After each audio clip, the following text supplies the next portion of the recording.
Hey there, Internet. It's Katie back in the car again. And this week I'm talking about Harry Potter, girls from Harry Potter that I think get a bad rap for no reason. And today I wanted to talk about Cho Chang. Because the thing about Cho is that she seems like the kind of person that I would be friends with. I actually really like Cho. You know, she's a Ravenclaw, which means she likes to study and she likes books.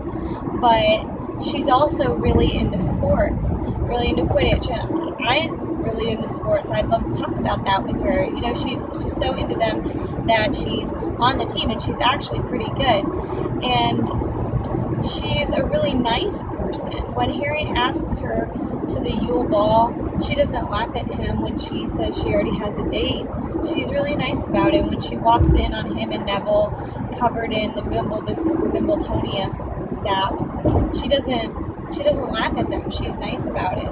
You know, she just seems like a good kind of person. And I think I know the reason that everyone gives her such a hard time is because she spends most of book 5 crying.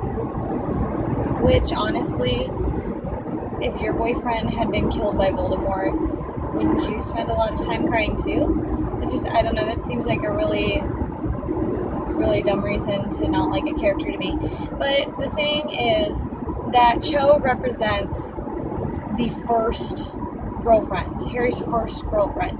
And, I mean, Harry's 15 when this happens. I know I had my first boyfriend when I was 15, and a lot of people have their first boyfriend or girlfriend when they're 15.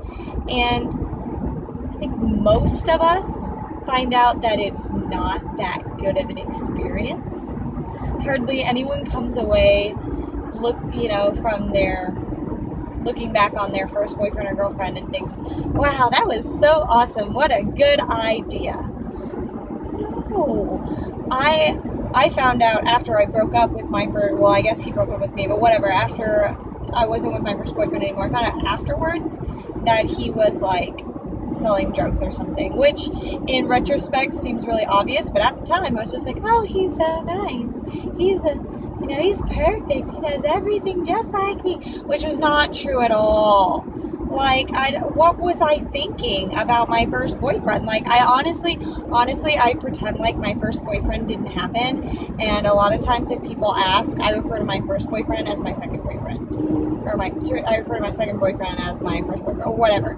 Like, I just kind of pretend like my first boyfriend didn't happen, because honestly, I didn't even really like him that much. And I think that's what we come away with Cho. She's an awful first girlfriend for Harry. She's caught up on her last boyfriend, which is understandable considering he died. They're not necessarily really compatible. They don't really have anything to talk about, which, honestly, I didn't really spend all that much time talking about stuff with my first boyfriend either. We didn't have that much in common. We just kind of sat there. It was actually a lot like Madame Puttyfoot's with my first boyfriend. We just kind of sit there and look at each other, like, awkward. And that's just what first relationships are like. So Cho does exactly what she's supposed to do, which is give Harry an opportunity, as a character, like what she's supposed to do as a character, which is she gives Harry's character the opportunity to grow and to become more mature and to find out what's really important to him in a girl, which turns out is someone he can talk to and someone he gets, not just someone that makes him feel the butterflies. Because let's be honest, just because they make you feel the butterflies doesn't mean you're compatible with them. And I think we've all experienced that at some point in our lives. So let me know what you think of Cho Chang in the comments. Not enough people talk about her. I think she's a really interesting person, and I'd love to hear what you have to say. See you tomorrow. Bye.